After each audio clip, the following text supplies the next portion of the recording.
Hello, everyone, and welcome. It is Kristi. Thanks for stopping by at How Patriarchy Ruins Everything. For those of you who were here yesterday and there was no stream, it's because I'm not used to streaming on Saturdays yet, and I got my days mixed up, and it was a very confusing Saturday for me, and I didn't remember until like 1 o'clock this morning. So my apologies. I rescheduled for today. And for those of you in the future who didn't watch the live stream or didn't wait for it or don't watch the live stream, don't worry. None of this has anything to do with you.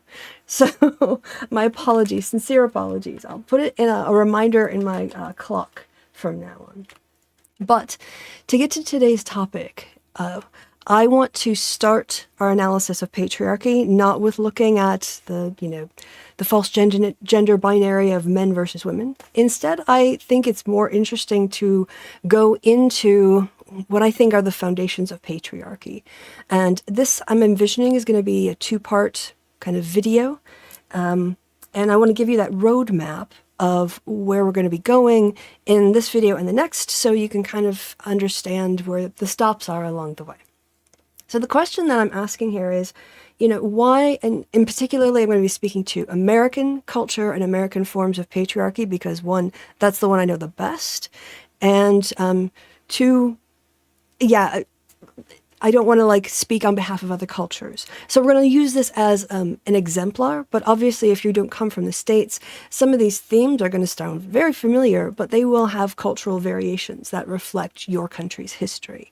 But we'll look at the United States not as the only example, but as a sort of a use case, or not a case study, I guess is really what we call it, a case study of how this can manifest for someone who I feel comfortable speaking about. Right. So why this patriarchy? And the first thing that you have to understand to answer this question, why does American patriarchy look the way it does, is to understand its core values and themes. What attitudes are valued, what behaviors are valued, what kind of power dynamics are valued, and whatnot. Once we have a clearer idea of what this sort of patriarchy values and devalues, makes visible and makes invisible, right? Because we're doing critical analysis. So we're looking at what's not spoken about and what is spoken about. Then we can start to say, okay, well, what is this the result of? Our culture didn't happen in a vacuum. It's a consequence of a prior culture meeting with new things like technology or new value systems. And that prior culture was the result of a culture, and going back and back and back to what we think are the sort of foundations of the building blocks of patriarchy that remain to this day. And I want to approach that part of it, like the historical part, a bit in the way that Hobbes looked at the state of nature. The state of nature in Leviathan. Sorry, I started talking, and of course I start to get a frog in my throat. So the fun of live streaming.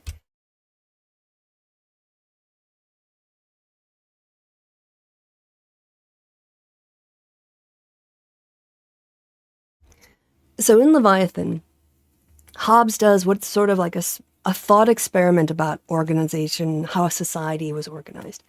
And he imagined what primitive society, like prehistoric societies, would look like without any form of government. Take that away, and what do you have?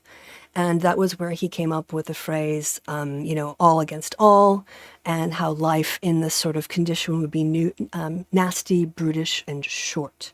This idea that without any kind of executive authority, that with radical sort of equality, people had no reason to hold to contracts or to hold to their word or to not break the law. The only, consequences there might be, they could maybe get away with. And so it was he imagined this imaginary, this never existed as a real point in history, this sort of lawless state where human beings barely got by. And then they decided, hey, why don't we just pick someone to enforce contracts, to enforce basic laws. And we're going to give up our rights to, or our rights, we're going to give up our freedoms. Rights didn't really exist, right? There's no legal system. We're going to give up our freedoms to do whatever we want, whenever we want. and agree to be bound by the decisions of this authority. And that authority, which Hobbes kind of controversially argued could be a king, it could be a queen, it could be an elected representative, it could, like, the authority doesn't link to a specific type of person, which is what people with like divine right were sort of thinking at the time. So that was kind of controversial. Aside from that point, and the benefits provided by that order moving out of chaos was worth the trade-off. It was worth having less autonomy for predictability and structure, because that allowed for peace, right? Again, this is a thought experiment. It never really happened, but it's a good way to kind of think about what happens when you pull out a foundation of society. Like, how do you get to that place where people would agree to this? What are the alternatives? And I want to kind of take a spin on that, but and do a thought experiment, as it were, but apply a more modern concept, which is the idea of maladaptive behavior. So hold with me, but the preliminary thesis that I'm working with here is that I think the origins of patriarchy as we know it today are found, and maybe I'm not new in saying this, maybe a lot of other people say this and it only just occurred to me, so I don't want to say that I'm original with this, right? But if we look at the values that exist in society today that are our current sort of patriarchal structures and norms and attitudes and values, that maybe like a maladaptive behavior was beneficial at one point, but then continuing to engage in that behavior actually became did more harm than good, and started to hold you back from your own development, right? So this is I know a concept used in psychology, that we engage in very stressful situations or tragic situations, things where your life feels out of control, or things feel out of control for you, that you might engage in a behavior that makes you feel safe or keeps you safe, or maybe it's like dissociative, you just shut down and you don't process anything because at the moment you're just trying to survive. But when you get out of that situation, you still have those behaviors, you still have those adaptive traits to protect you because they worked and they kept you safe. But maybe even unconsciously, you're not aware that that's what you're doing, that when you have a stimuli, that's the response. And over time, as you get distance and things happen, that behavior that once was really helpful in helping you to survive is now no longer appropriate and is a barrier. And I want to apply this, I guess, very charitably, to a notion of patriarchy, in that if we look to the origins, what we'll find are societies in which violence, sociopathy in your behaviors were rewarded, and certain structures were safer or more stable than others. And so what we saw were people who were reproducing cultures that would provide those adaptive behaviors to survive. But then these values got cemented in a bit too much, and they got carried forward when those situations were not the same. So again, a little preview. When you're a nomadic people, or you're, let's say, an early agrarian society, and raiders come flooding into your area, because it's going to be men fighting and we're patriarchal, blah, blah, blah, all the men need to be able to wield weapons, defend the village, defend their property, defend their family members, and, if necessary, kill people, and then the next day go back to farming because it's the harvest and you need to get things out of the field. So not having emotions, using anger to process stuff, all of these things one could, in a hypothetical thought experiment, I'm previewing this a little too much, but say that those were adaptive behaviors. Were survival behaviors. But when you take them out and you put them into the 21st century, where we have notions of human rights and egalitarianism, and all of those others concomitant things that go along with modern ways of thinking about human beings and power structures, patriarchy is actually the antithesis of those things because it was never designed, it wasn't created to match those circumstances. So if we step back and think, if we were to reinvent masculinity today, having no notions at all of what our historical roots were, what would that look like? What would a reinvented, what would a modern masculinity with no baggage from the past look like? What would we put in? What would we take out, in the basket of opportunity, of possibilities? All right, so I wanted to today illustrate what I think are the problems of modern patriarchy by looking at two videos. One is a TED Talk, which we're only going to look at a little clip of because it's 14 minutes long, and I want to keep these episodes short. You can go ahead and watch it on your own afterwards. And then we're going to look at a trailer for a documentary called The Mask You Live In.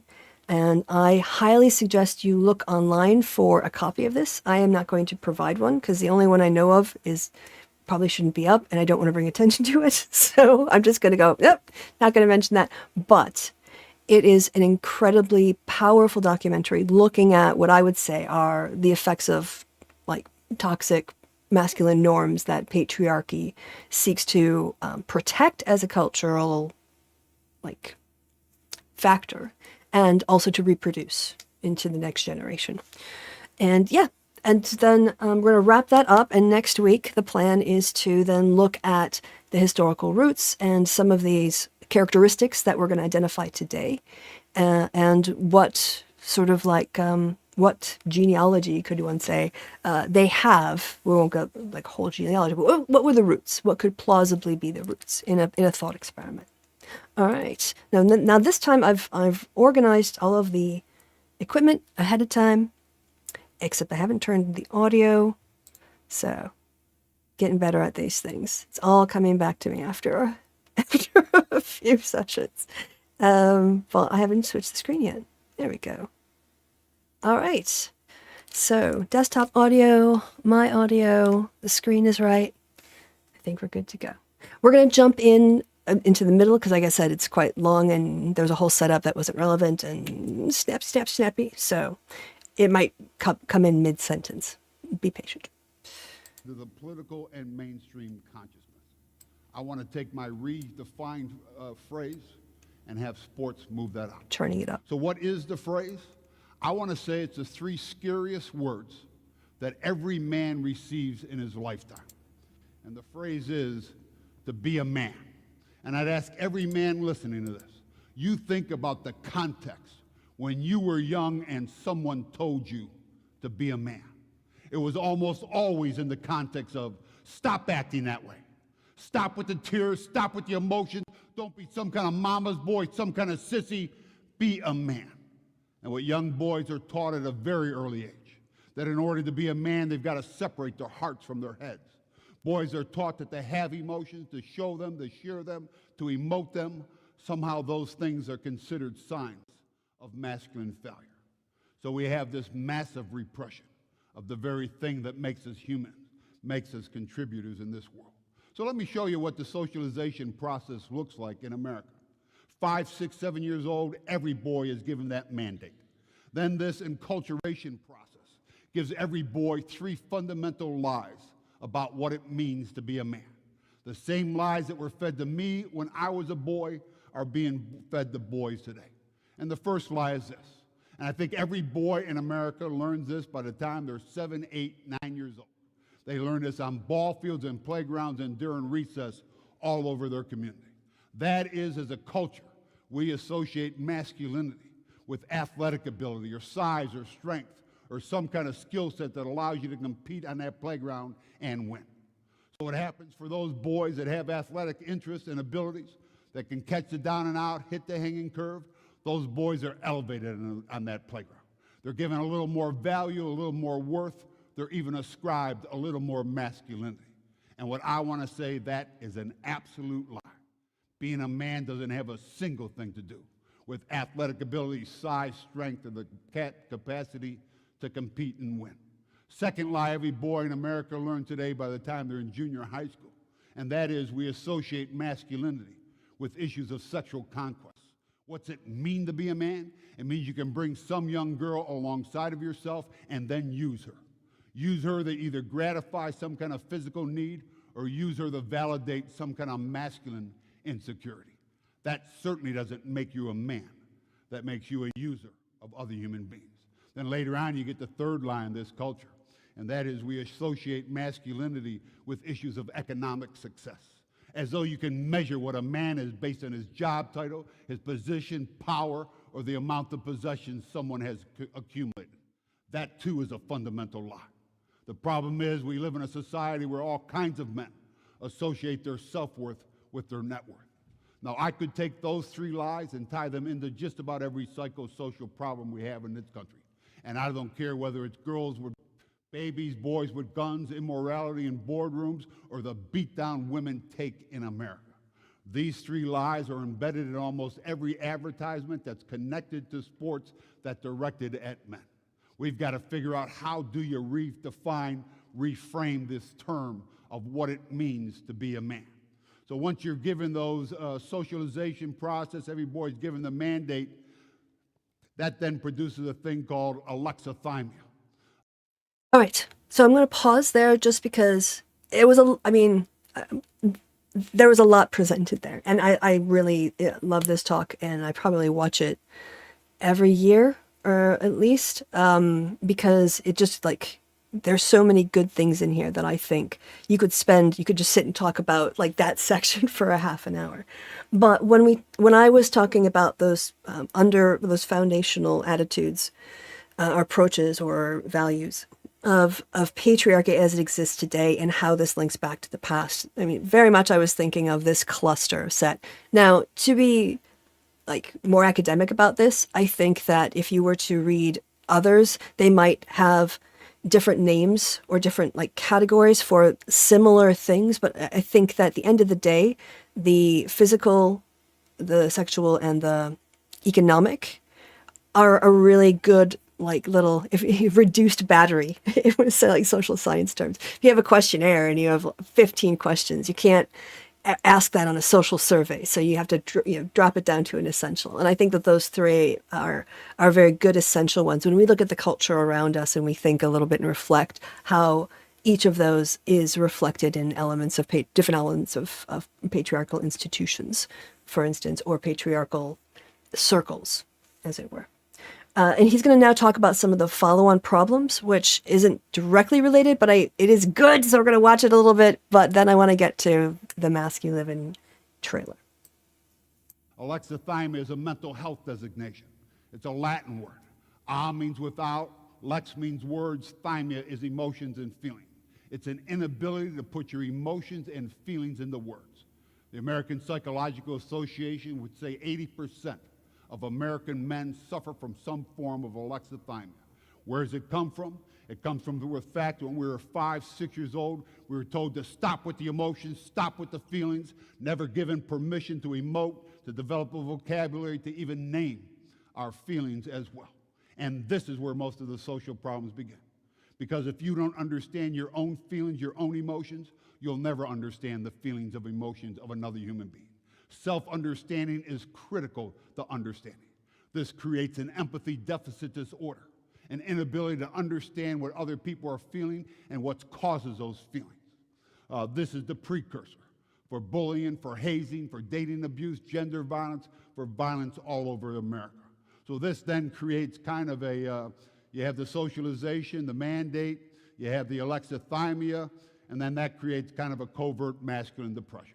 It's covert, all you see are the 3 footprints. The first thing you see there is isolation, the tremendous number of men that do not know how to enter into meaningful relationships with another human being. And whenever you see the moral failure of men in media almost every day, it's always because they lack one meaningful relationship to give some kind of accountability, some process with the temptations, the issues that people are dealing with. Second thing you see is substance abuse.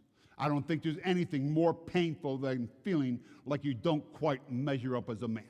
And given the cultural definition, you'll never have a long enough athletic career, you'll never sleep with enough women or make enough money to ever feel fulfilled and satisfied by that. So men start to medicate the pain. One thing that I want to expand on here that I know we'll probably hear somewhere else is that now I lost my train of thought because I was going to explain my interruption. Um, ah, dang it. It's gone. It's absolutely gone. If it comes back, I'll say it, but I'll just hit play. Of not feeling man enough. Alcohol, drugs, sex, materialism, pornography, whatever men need to attach to in order to feel secure about the That was it, about feeling secure. The reason why patriarchy sets men up for failure is because they have no way to achieve the goals that patriarchy gives them as what it means to be a man. Therefore, they're constantly feeling like they have to perform their masculinity. You never have this, like, you never cross a finish line and be like, okay, you're a man now. Just no more pressure on you. It's constant. And that's why, like, the psychological weight of it and the damage it does over time, because you're always going to be a failure in the eyes of patriarchy. You can never be manly enough. And so it sets boys up, and then as men, it's reinforced. And anyone who, like, I guess non-binary people too, who are like pushed into these narrow boxes, it sets you up for failure your entire life. And that's so damaging to our human relationships. This is what the core of patriarchy that needs to be resolved. And unfortunately, because it tends to be male-only spaces, it's kind of like with white people. Like, dealing with racism in the United States ultimately comes to white people in white-only spaces, changing the narrative or talking about things in a way that isn't defending white fragility or white privilege. That's where you're going to get the real cultural change that you can't get in laws. So anyway, a little bit more and then we're done. their own masculinity. Then the third footprint up there is violence. America is one of the most violent nations in the world. Men have been using violence to get over for generations. But you think about the violence perpetrated on girls and women in this country. Gender violence is a male crime of power and control. Men have been using violence, and violence is nothing more than unprocessed grief. I don't know if he says it or not, but obviously homophobic violence and transphobic violence are the same thing. It's about a desperate, sad feeling of need for power and control, So it's all linked. And as they said, that boys that can't cry shoot bullets. So if that's the lies of masculinity, then what does it mean to be a man? How do you define masculinity? When we tell a boy to be a man, we ought to have some kind of clear and compelling definition that's going to help guide his own masculine soul as he moves through this world. All right, so we're going to pause it there because, again, I just want to look at more descriptively what does the current culture look like from the perspective of people inside of it and the people studying it. Again, The Mask You Live In is a great documentary. Again, try to find it online and watch it. The statistics will be a little bit out of date, but they will be as shocking for their time period as I don't know what the current statistics are. And yep, here we go with this one. Stop crying. Stop with the tears. Don't cry. Pick yourself up. Stop with the emotions. Don't be a pussy. Don't let nobody disrespect you. Be cool and be kind of a dick. Always keep your mouth Nobody shut. likes a tattletale. Bros come before hoes. Don't let your woman run your life. You a bitch. What a fag. Get laid. Do something. Be a man. Be a man. Grow some balls.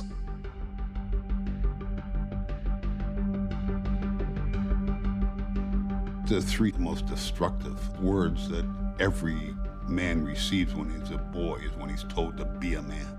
We've constructed an idea of masculinity in the United States that doesn't give young boys a way to feel secure in their masculinity, so we make them go prove it all the time. Within their peer group culture, each of them is posturing based on how the other boys are posturing, and what they end up missing is what they each really want, which is just that closeness. In good times, guys are like really close to each other, but when things get a little bit worse, you're on your own. From middle school, I had 4 really close friends. But once I kind of went into high school, I struggle finding people I can talk to because I feel like I'm not supposed to get help. Our kids get up every morning. They have to prepare their mask for how they're gonna walk to school. A lot of our students don't know how to take the mask off. What is it you don't let people see? almost 90% of you had pain and anger on the back of that paper. If you never cry, then you have all these feelings stuffed up inside of you, and then you can't get them out.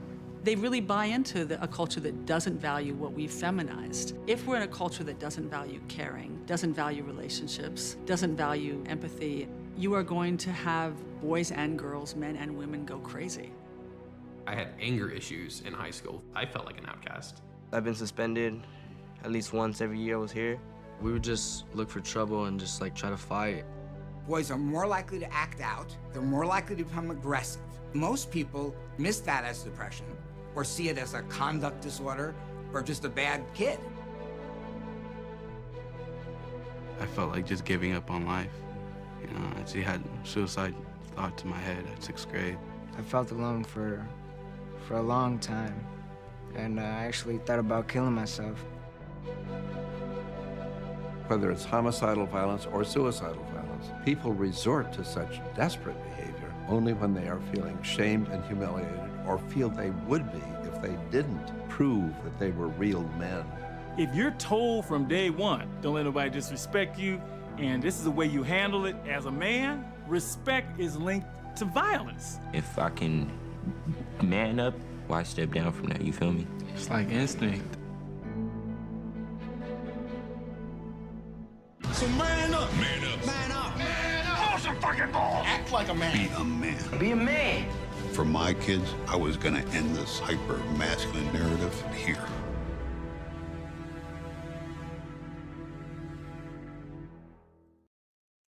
As I said, really good. You should go watch it. But I'm not going to advertise it beyond that. All right, so back to camera, because we're going to wrap this up now. That's almost a half an hour, and so that is pretty much on time. Yeah, so what we've learned in the last half hour is that the current modern American patriarchy has, one could say, characterized by three fundamental value systems that are based on physical domination, sexual conquest, and economic power, that the emotional development under patriarchy for boys is severely stunted, and only certain types of emotions are considered permissible and even masculine, being anger, silence, and violence. I think that kind of sums up the core. If you look back, think back to my pyramid, that takes into account kind of a lot of things that I have in that, the foundations of patriarchal oppression. And next time we're gonna kind of try to unpack the question, or at least my tentative answer to the question: why would a culture produce these values? Like, in what would be the physical conditions of a people where systematic psychological abuse in order to produce certain types of violence, aggressive behavior was considered a good thing. And like I said, I've already pointed toward the answer where I think I'm going to go, but that's what we're going to do today. So I do see, bless you, a couple people in the chat who, I'm so sorry if I stood you up yesterday. And, I was going to deal with a question, but I'm completely unprepared because everything's screwed up with yesterday. So there was someone that I promised who wrote a question in the comments, and I would give an answer on air, but I will follow that up. I'll make a note with my timer to do that next week. So hi to Sib, and hi to Bruce. Blame Europe's heat wave. Yes, that was it. Does patriarchal control of what we are afraid of and not afraid of? I think that in terms of social acceptance, yeah, I think in certain areas of cultural values, that because what does homophobia literally means fear of, right? That's what it comes down to at the end of the day. It's this fear that is, then the reaction is considered justified violence or whatever else. So does it control? Control is a bit maybe strong, but do I think it influences what men are taught or boys are taught to fear as part of the socialization process from childhood and into adulthood? Yeah, I mean, looking back at homophobia, just how rampant and culturally mainstream it was in the 90s.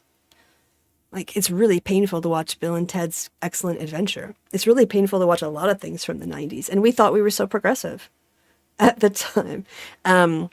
So control, no, but I think strongly influence. Strongly influence, yes. And then it's upheld by things like religiosity, that, the anti-progressive sex of various religious denominations. All right, so that will be it. Thank you for those of you who waited, for your patience, and for those of you who are watching the future, for which this had no relevance whatsoever. Thank you for your time and attention. I've been Kristi. You've been awesome. And we will see each other again next week, Saturday, before I take a vacation for 2 weeks. And until then, have a good day, morning, good afternoon, or good evening, wherever it is, whenever it is you are.